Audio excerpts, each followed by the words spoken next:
بسم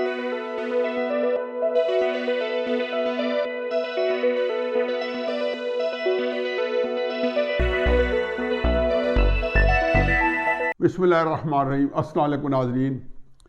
اس میں تو کوئی دو رائے نہیں ہے کہ جب کوئی بہت بڑا ایونٹ ہوتا ہے، کوئی بہت بڑا سانحہ ہو جاتا ہے، کوئی بہت بڑی خوشخبری آتی ہے، کوئی بڑا واقعہ ہوتا ہے،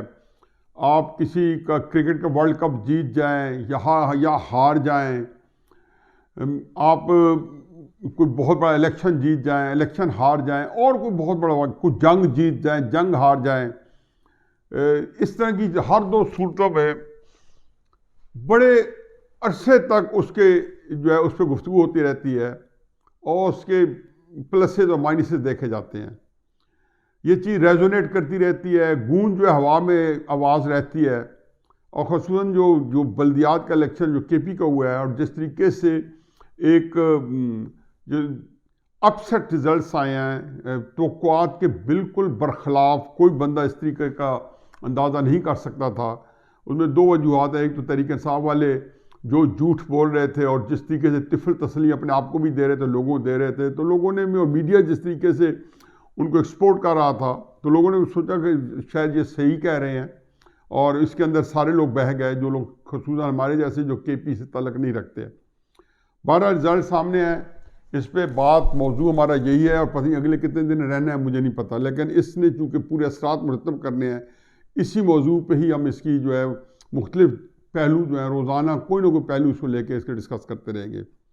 اس سے پہلے دو چھوٹی چھوٹی باتیں۔ ایک تو ثانیہ ساہیوال کے سلسلے میں آج لاہور ہائی کورٹ میں جو مدعی ہیں جلیل، جو کہ بیچارے شہید ہونے والے یا قتل ہونے والوں کے بھائی ہیں، انہوں نے چونکہ مقدمہ واپس لے لیا اور صاف انکار کر دیا کہ جو میں نے پہلے ٹرائل کورٹ میں بیان دیا تھا جھوٹا ہے۔ تو جج صاحب بڑے برہم ہوئے، انہوں نے ڈی پی او کو بھی بلا لیا، انہوں نے کہ وہ کیوں دیا تھا جھوٹا بیان، انہوں نے کہا جی میں نے ڈی پی او کے کہنے پہ دیا تھا۔ بہرحال جج صاحب بڑے برہم ہوئے، انہوں نے کہا جی اس وقت آپ جو واقعات آ رہے تھے ہم تو گھروں میں بیٹھ کے رو رہے تھے کہ کتنا ظلم ہوئے آپ کے اوپر، اور آپ یکدم کہہ رہے ہو کہ یہ سب کچھ جھوٹ تھا۔ یہ پاکستان کی ایک تکلیف دہ صورتحال ہے۔ پہلی بات تو یہ سمجھیں کہ سی ٹی ڈی ٹی جیسے محکمے، اے این ایف جیسے محکمے، ڈرگز والے، ٹیررزم والے، ان کے اوپر جو سپر امپوز کی ہے نا طاقت یا سپر کنٹرولز ہے نا، وہ ہماری ایجنسیز کے پاس ہیں، اور ہماری ایجنسیز ان کو آرکسٹریٹ کرتی ہیں۔ بظاہر پولیس کے لوگ ہوتے ہیں بیچارے، لیکن پیچھے سے ایجنسیز ہوتی ہیں، اور ان کے لیے اسپیشل فورس ہوتی ہے، مختلف محکموں سے لی جاتی ہے۔ چنانچہ ساہیوال کا محکمہ کس کو نہیں پتہ پاکستانی کو کہ غلط فہمی سے ہوا، کس کو نہیں پتہ کہ ایجنسیز نے کیا۔ واقعات تو اس طرح کے بے شمار ہیں۔ مرتضیٰ بھٹو کا قتل کیس میں کتنی دفعہ کہہ چکا ہوں، سانحہ ماڈل ٹاؤن ہو جس کے اندر جو الزام نواز شریف ان کی گورنمنٹ پہ لگا تھا، جہاں پہ طاہر القادری صاحب کے 13-14 بندے بیچارے جان سے ہاتھ دھو بیٹھے تھے، بے نظیر بھٹو کوئی ہو، ان کے پیچھے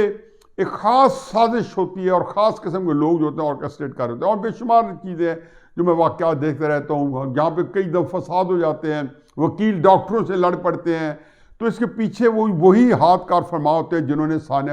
ساہیوال کے اوپر، یا وہ جو صلاح الدین جو بیچارہ فاتر العقل تھا، جو مخبوط الحواس تھا، جو بچپن سے بیوقوف تھا، اس کو انہوں نے یہ ثابت کرنے کے لیے، یہ نکلوانے کے لیے کہ یہ پرکھنڈ تو نہیں کر، اس کو اتنا مارا کہ وہ اپنی جان سے ہاتھ دھو بیٹھا، اور پھر وہاں بھی جا کے یہی صلح نامہ دیا، وہاں پہ بھی یہی صلح نامہ دیا، صلاح الدین کے بھی ریمنڈ ریوس کے پاس بھی یہی صلح نامہ گیا، جہاں کے امریکی جو تھا جس سے پاکستان کے 2 پاکستانی جہاں بھاگ ہوئے تھے، اور اسی طریقے سے جو مدعی تھے انہوں نے مقدمات واپس لیے۔ اتنا پریشر تھا۔ مجھے یہاں بات صرف ایک کرنی ہے، جج صاحب نے تو کمال کے بات کی، اچھے کومنٹس دیے، اس سے کم از کم جان پڑ گئی، اور بنیادی طور پر یہ کومنٹس ان کے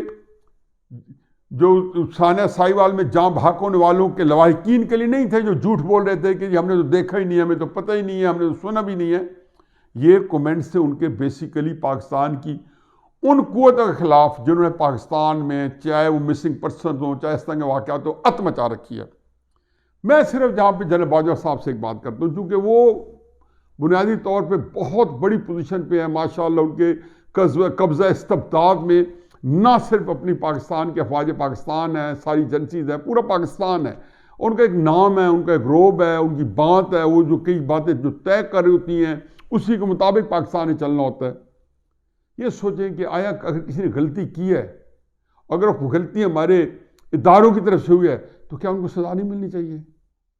ان کو مثال نہیں بنانا چاہیے؟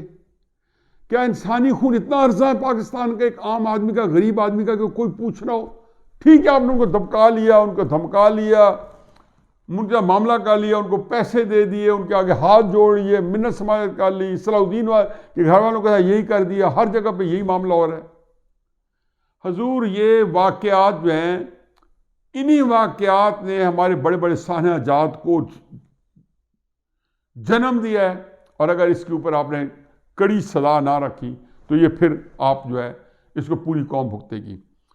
اور مزید آپ کے لیے کو بہت بڑی بربادیاں جو ہیں وہ آپ کا انتظار کریں گی۔ اس لیے خدا کے واسطے ان چیزوں کے اوپر آپ دیکھیں، اور جو لوگ اگر اس طرح کی غلطی کرتے ہیں یہ نہ سمجھیں کہ ان کا لائسنس ہے کہ پولیس مقابلے مار دیا کسی کو۔ یہ لائسنس جو ہے ریاست پہ بھاری بیٹھتا ہے، ریاست اس کے بوجھ تلے کئی دفعہ دب کے اور خراب ہو چکی ہے، مزید خراب ہونے سے بچائیں۔ وزیر اعظم صاحب نے آج پھر تقریر فرمائی، تقریر فرمانے کا شوق ہے، لیکن اللہ کا لاکھ لاکھ شکر ہے کہ کے پی کے شکست کے بعد پہلی دفعہ پبلک اپیئرنس ہوئی، وہ زبردستی کرنی پڑی کیونکہ جو foreign minister conference organisation of Islamic countries کی OIC کی، تو فورن آفس کے افسروں کو شاہ محمود قریشی کو مبارکباد دی۔ ان کو شاید یہ نہیں پتا کہ ہم یہ سبرائی کانفرنس منعقد کرا چکے ہیں 1974 کے اندر، مارچ اپریل کے اندر، مجھے یاد پڑتا ہے یہاں تک، یہاں پہ شاہ فیصل جیسے بندے آئے تھے، قذافی جیسے بندے آئے تھے، دنیا کے اس وقت نامی گرامی تھا۔ وہ کانفرنس جو تھی وہ امریکہ کے کہنے پہ نہیں تھی، وہ کسی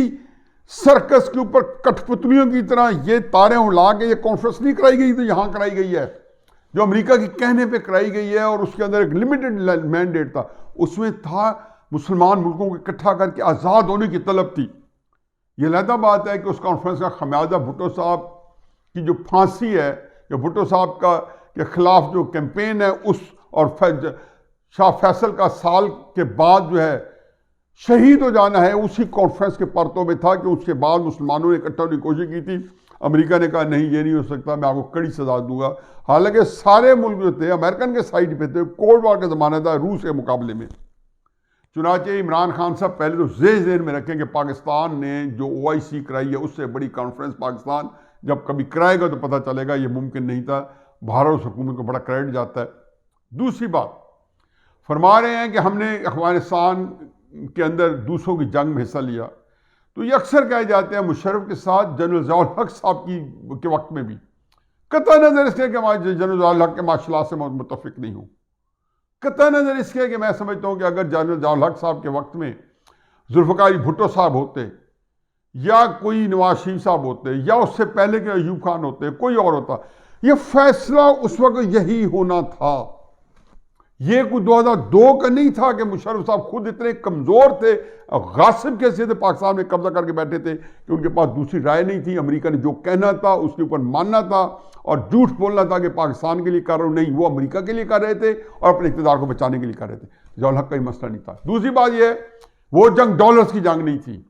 امریکہ نے اس جنگ میں شروع میں پاکستان کی مدد کرنے سے انکار کر دیا تھا، ان کا خطرہ خیال تھا کہ ہم نے ذرا اندر دخل دیا تو یہ نو کہ روس کے خلاف وہ بڑی جنگ نہ چھڑ جائے۔ تیسری بات یہ ہے کہ روس جو تھا ایک توسیع پسند ملک تھا، جب وہ افغانستان میں آیا تھا تو وہ افغانستان میں ٹھہرنے کے لیے نہیں آیا تھا، وہ یہ بات پاکستان میں اس وقت ضیاء الحق کی زیر قیادت جرنیلوں کے اندر بھی اور مختلف جو پاکستان کے بڑے جو لوگ تھے دماغ تھے ان کے ساتھ بھی یہ ڈسکشن میں آئی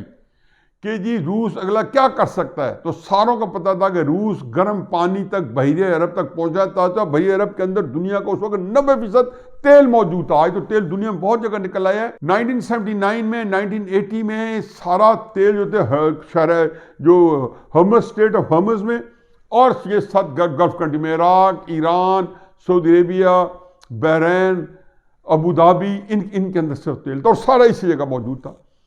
اگر روس اس وقت فرض کے چشم تصور میں قبضہ کر لیتا تو سمجھیں کہ اس کے پاس دنیا کا کنٹرول اسی طرح چلا جاتا جیسے امریکہ کے پاس ہے، کیونکہ اس تیل نے دنیا کا نظام طے کرنا تھا۔ پاکستان کا مسئلہ یہ تھا کہ روس کو وہاں جانے سے پہلے جس طرح وہ افغانستان کے اندر گھس آیا تھا،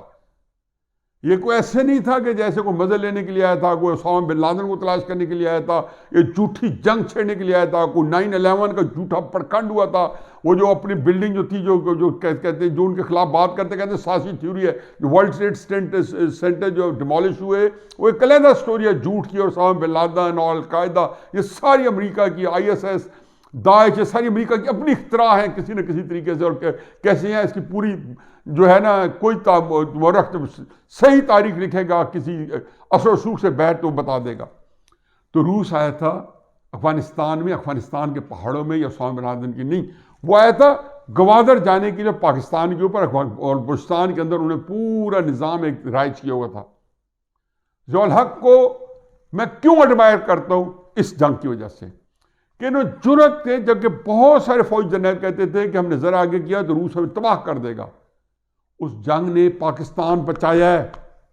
بھول جائیں گے بعد میں روس چلے گیا، امریکہ کو تو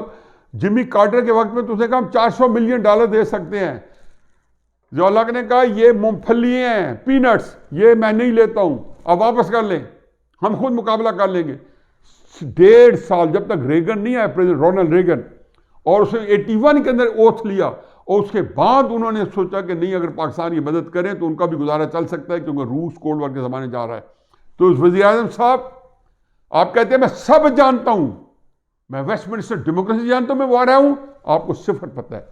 میں سیاست پڑھی ہے BA کے اندر سبجیکٹ، اسی میں سیاست جانتا ہوں۔ چند دن پہلے کہہ رہے تھے الجزیرہ TV کو 4 دن پہلے انٹرویو دے رہے تھے، میں سیاست جانتا ہوں۔ آپ سیاست نابلد ہیں۔ آج فرما رہے ہیں کہ افغانستان کی جنگ بھی امریکہ کی جنگ تھی۔ جس بندے کو اپنی پاکستان کی جو مطالعہ پاکستان نے نہ کیا ہو، جس کو پاکستان سٹڈیز نہ کی ہو، جن کو یہ نہ پتہ ہو کہ 80s کی جو جنگ ہے، انہوں نے کہا نام لیا آج کہ 80 کی دہائی کے اندر ہم اسی طرح کسی کی جنگ لڑتے رہے۔ شرم آنی چاہیے آپ کو یہ بات کہتے ہوئے۔ اس کا مطلب یہ ہے کہ آپ ان لوگوں کے کہ وہ ضیاء الحق کے کوئی خلاف ہے،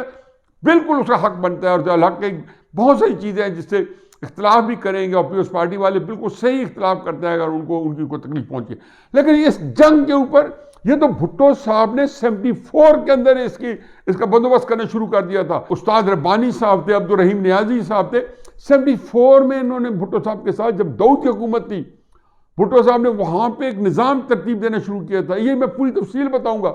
کہ بھٹو صاحب نے جو کام کیے تھے نیوکلیر پروگرام سے لے کے، افغانستان کی جنگ سے لے کے،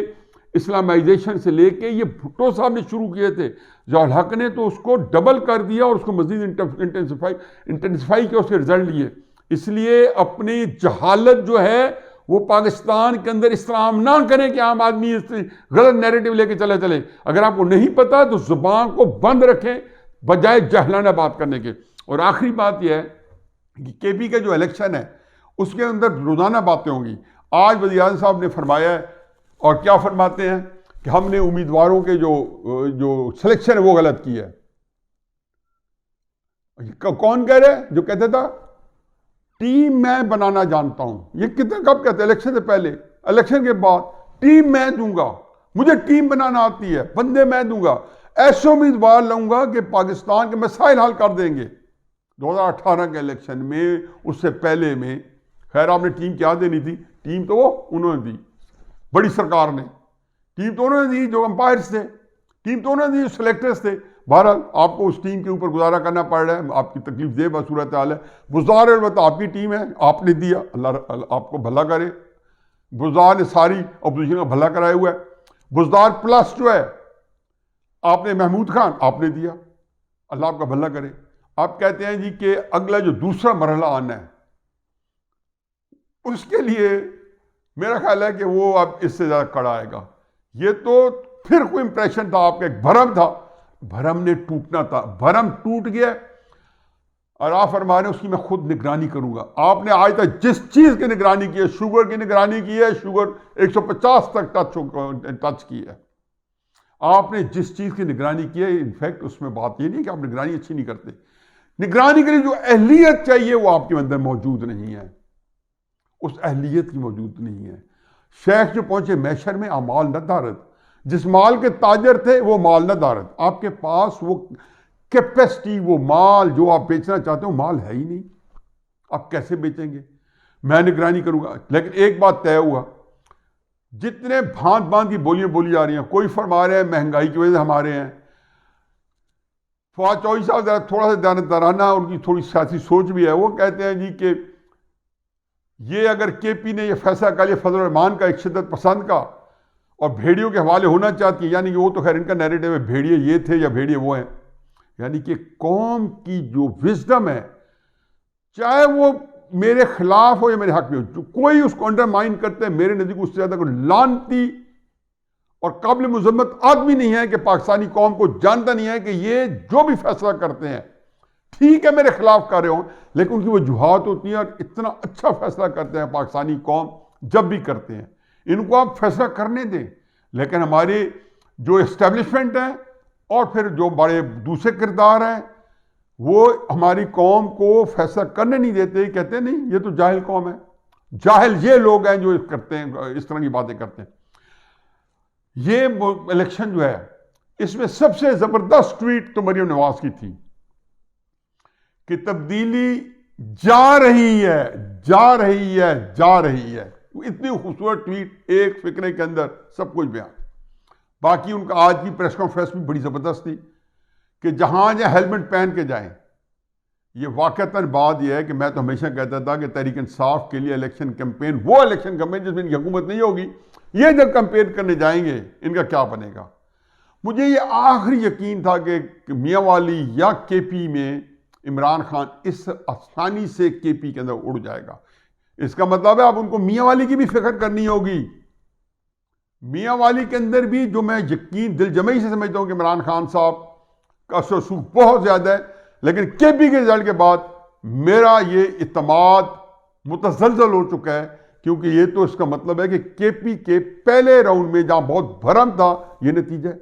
5 بڑے شہر اور 5 ہی میئر سی سیٹیں تھے، 5 لوز کر گئے، 5 لوز کر گئے۔ نوشہرہ کے اندر پرویز کھٹک کا جو بیٹا پیدا ہوا ہے وہاں پہ جے یو نے دھرنا دیا ہوا ہے، وہاں پہ دھاندلی ہوئی ہے۔ اچھا عمران خان صاحب اصل مسئلہ کیا ہے؟ اصل مسئلہ یہ ہے، میں آپ کو بتاؤں، اور یہ مسئلہ علاوہ اس کے کہ آپ کی بیڈ گورننس ہے، محمود خان ہے، اس میں آپ کی بدنیتی ہے۔ پرویز کھٹک جس نے وزیر اعلیٰ ہونے کے ناطے سے جب چلایا تو 2/3 میجارٹی آئی تو آپ کو پرویز کھٹک آپ کے لیے سوان روح بنا رہا تھا۔ اسٹرانگ پرسنالٹی چاہے جاوید ہاشمی کی تھی، چاہے پرویز کھٹک کی ہے، ایون شاہ محمود قریشی کی ہے، ایون گورنر سرور کی ہے، آپ سے برداشت نہیں ہوتی۔ آپ اپنے ہی بندوں کے خلاف سازشیں شروع کر دیتے ہو۔ شاہ محمود شریف کے خلاف آپ سازشیں کرو، شاہ محمود قریشی کے خلاف آپ سازشیں کرو گے۔ جاوید ہاشمی کو پہلے دن سے، حالانکہ آپ اتنے خوش تھے جب وہ آئے تھا، لیکن وہ دل یزداں میں وہ کانٹے کی طرح کھٹک رہے تھے آپ کے۔ آپ کو لگتا تھا کہ ان کے اپنے نعرے کیوں لگتے ہیں، یہ آپ کی برداشت سے باہر ہے۔ حالانکہ آپ کی سیاست اتنی بڑی تھی، جو 2-4 درجن نے اگر جاوید ہاشمی کے نعرے لگا دیے آپ کو خامخواہ پریشانی ہو گئی۔ آپ نے کئی چیزیں اسٹیبلش ہوئی۔ پرویز کھٹک کو اگر آپ چلنے دیتے کے پی میں تو خدا گواہ ہے کہ کم از کم کے پی کے اندر بالکل صحیح ہے کہ 5-6 گروپس ہیں اور سارے کے سارے وہاں ڈیفیکٹو چیف منسٹر ہیں۔ شاہ فرمان کسی کے کنٹرول میں نہیں ہے، نہ وہ پہلے تھا، میں خود جا چکا ہوں 2011-2012 میں ان سب کی صلح کرانے کے لیے کہ آپس میں لڑ رہے تھے، اسد کیسر، شاہ فرمان، شوکت یوسفزئی، شہریار آفریدی، پرویز کھٹک، خیر شہریار آفریدی اور شوکت یوسفزئی تو بیچارے چاہتے تھے کہ سارے اکٹھے ہو جائیں۔ اب ایک نیا آ گیا شہرام تارکئی، یہ سارے کے سارے جو ہیں ان کا اپنا اثر رسوخ ہے اور یہ سارے ڈیفیکٹو چیف منسٹر ہیں، کیونکہ محمود خان جو ہے اس کے کوئی اثرات نہیں ہیں۔ دوسری بات میں آپ کو بتاؤں کہ فضل الرحمان صاحب اکیلے کیوں آئے ہیں؟ اس لیے کہ آپ نے فضل الرحمان صاحب کے خلاف وہ میڈیا ٹرائل کیا کہ آپ کا خیال تھا کہ میں خرچ کر دوں گا، کیونکہ وہ کہتے ہیں نا کہ خود آپ کا قول ہے جو کہ ابراہم لنکن کا نقل کرتے ہیں کہ بہت سارے لوگوں کو تھوڑے وقت کے لیے بیوقوف بنانا اور تھوڑے لوگوں کو بہت سارے وقت کے لیے بیوقوف بنانا آسان ہے، لیکن بہت سارے لوگوں کو بہت سارے وقت کے لیے بیوقوف بنانا ناممکن ہے۔ آپ نے بہت سارے لوگوں کو، جو نور عالم آپ کے ایم این اے نے کل کہا ہے کہ آپ نے ایک یا دو دفعہ بیوقوف بنا سکتے تھے، اس سے زیادہ نہیں۔ لوگوں نے آپ کی جو بدترین اپوزیشن تھی یا سخت ترین اپوزیشن تھی اس کو ووٹ دیا، وہ ہے فضل الرحمان۔ اب دیکھیں کہ اس کے اوپر فضل الرحمان جو ہے، جو کہ بہت ہی جہاں دیدہ اور بہت ہی ایک منجھے ہوئے سیاستدان ہیں، وہ اپنی سیاست کو کیسے استوار کرتے ہیں۔ آپ جو کچھ فرما رہے ہو کہ جی جو آپ نے بتایا کہ جی میں اس کو مزید ٹھیک کر لوں گا، مجھے اس کا واقعہ یاد آتا ہے۔ یہ اصل میں آپ اپنے لوگوں کی حوصلہ افزائی کر رہے ہو۔ 2012 کے اندر جولائی کے اندر IRI والوں نے جون تک 6 مہینے کا سروے مکمل کیا۔ عمران خان صاحب کو مجھے فون آیا لاہور میں، اور انہوں نے سارے پارٹی کے چیزیں لوگوں کو بتایا، مجھے بھی کہا کہ جی آپ سروے کی رپورٹ آئی ہوئی ہے۔ بہرحال اسی لمبی چوڑی باتیں ہیں، بہت کچھ ہے۔ مجھے ہمیشہ پتا تھا کہ تحریک انصاف جو ہے دسمبر 2011 میں جو مقبولیت کی جس ساتویں آسمان میں تھی، اس میں کمی آئی ہوئی ہے۔ عمران خان صاحب ماننے پر تیار نہیں تھے، کیونکہ ان کی باتوں کا علم ہی نہیں تھا کہ وہ کس طریقے سے اپنی مقبول سیاست کو فضول خرچی میں خرچ کرتے جا رہے ہیں۔ تو خیر جب اگلے دن سروے آیا تو سروے کے اندر دسمبر کے اندر تحریک انصاف 34% پاپولیرٹی پہ تھی، مسلم نون کی 27% پاپولیرٹی کے خلاف پورے ملک میں۔ اس سروے نے جب سامنے بتایا تو وہاں پہ آ گیا تحریک انصاف 34 سے 24% پہ آ گیا، مسلم نون 27 سے 28 پہ آ گئے۔ 2012 میں عمران خان اقتدار میں نہیں تھے، اقتدار میں صوبے میں مسلم نون تھی، اوپر پیپلز پارٹی تھی۔ 10 پوائنٹ مسلم تحریک انصاف نیچے آ گئی۔ ادھر سے نیوٹرل ووٹ جو تھے 12 سے 22% آ گئے۔ عمران خان مایوس تو بہت ہوئے، لیکن انہوں نے اپنے ساتھیوں کو حوصلہ دینے کے لیے کہا کہ جو 10% ہمارے لوگ گھٹے ہیں وہ نیوٹرل ہو گئے ہیں، وہ سائیڈ لائن میں بیٹھ گئے، ہم دوبارہ ان کو ایکٹیویٹ کریں گے اور میں ہوں گا جو کو دوبارہ لے کے آؤں گا۔ اکثر کہتے ہیں میں خیر وہ تو یہ تھا کہ لوگوں کو حوصلہ دینے کے لیے۔ میں ہمیشہ انہیں کہتا ہے عمران خان صاحب حوصلہ دینے کی جو بات کرتے ہیں مجھے سے کوئی اختلاف نہیں، اپنے آپ کو سچائی دیں، اپنے آپ کو دھوکہ نہ دیں۔ آج وہی بات ہے کہ پھر وہ اپنے آپ کو دھوکہ دے گی ہے۔ کہتے ہیں امیدواروں کو چناؤ ٹھیک نہیں ہے، یہ ماننے پر تیار نہیں ہے کہ لوگ ان کے خلاف اٹھ کھڑے ہوئے ہیں۔ اور آپ کہا کرتے تھے نواز شریف صاحب اتنے سارے لوگ گو عمران گو کہیں گے تو میں استعفیٰ دے دوں گا، میں سیاست چھوڑ دوں گا۔ آج عمران خان صاحب KP کے 75% ووٹ کہتے ہیں کہ عمران خان صاحب تم ہمیں قبول نہیں ہو، اور تمہارا جو بدترین دشمن تھا جس کی آپ نے کردار کشی میں کوئی کسر نہیں چھوڑی، آج KPK کی نمائندگی مولانا فضل الرحمان کر رہے ہیں۔ اب بتاؤ آپ کا فیصلہ کیا ہے؟ وما علینا الا البلاغ۔